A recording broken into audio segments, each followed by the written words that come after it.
ఇక చక్రధార అయితే ఇంకా అవని వాళ్ళ ఇంటికైతే వస్తాడు. ఇక అక్షయ్ ఇంకా అవని అందరూ ఇంట్లో వాళ్ళందరూ షాక్ అవుతూ ఉంటారు. రేయ్ నువ్వెందుకు వచ్చావని అడుగుతూ ఉంటారు. నేను ఒక నిజం చెప్పడానికి వచ్చాను అని చెప్తూ ఉంటాడు.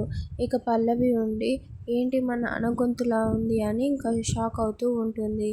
ఇక అవని ఉండి ఏం నిజం చెప్పాలనుకుంటున్నారు అని అడుగుతూ ఉంటుంది. ఇక పల్లవి అయితే పరిగెత్తుకుంటూ వచ్చి డాడ్ మీరు వచ్చారేంటి అని అడుగుతూ ఉంటుంది. ఇక కమల్ ఉండి ఇంకొక బాంబ్ పేల్చడానికి వచ్చాను. నువ్వు ఎందుకైనా మంచి నువ్వు జాగ్రత్తగా ఉండు అని అంటూ ఉంటాడు. జాగ్రత్తగా ఉండాల్సిన అవసరం లేదు. నేను చెప్పాలనుకున్న నిజం పల్లవి గురించి అని అనేసరికి ఇంకా పల్లవి అయితే ఒక్కసారిగా షాక్ అవుతూ ఉంటుంది. డాడ్ నా గురించి నిజం చెప్పేస్తాడు అని చెప్పేసి. ఇక చక్రధర అన్న మాటకి ఇంకా ఇంట్లో వాళ్ళందరూ షాక్ అవుతూ ఉంటారు. ఏంటి ఆ నిజం పల్లవి గురించి అని ఇంకా షాక్ అవుతూ ఉంటారు. ఇంకా చక్రధర ఉండి ఇలా చెప్పనీకే ట్రై చేస్తూ ఉంటాడు.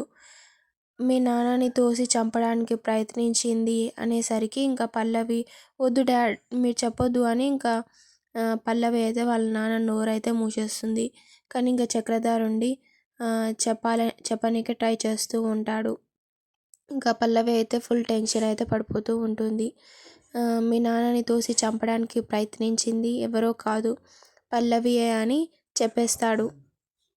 ఇక ఆ మాటకైతే ఇంట్లో వాళ్ళందరూ ఒక్కసారిగా షాక్ అవుతూ ఉంటారు. ఏంటి పల్లవి చంపడానికి ప్రయత్నించిందా అని చెప్పేసి ఇంకా కమల్కి అయితే ఫుల్ కోపం అయితే వస్తుంది. ఇంకా పల్లవి అయితే టెన్షన్ పడుతూ ఉంటుంది.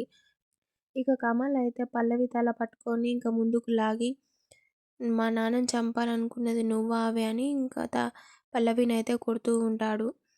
ఇక చూద్దాం నెక్స్ట్ ఎపిసోడ్లో ఏమవుతుందో. ప్లీజ్ అంతవరకు subscribe my channel for more videos and do support me guys.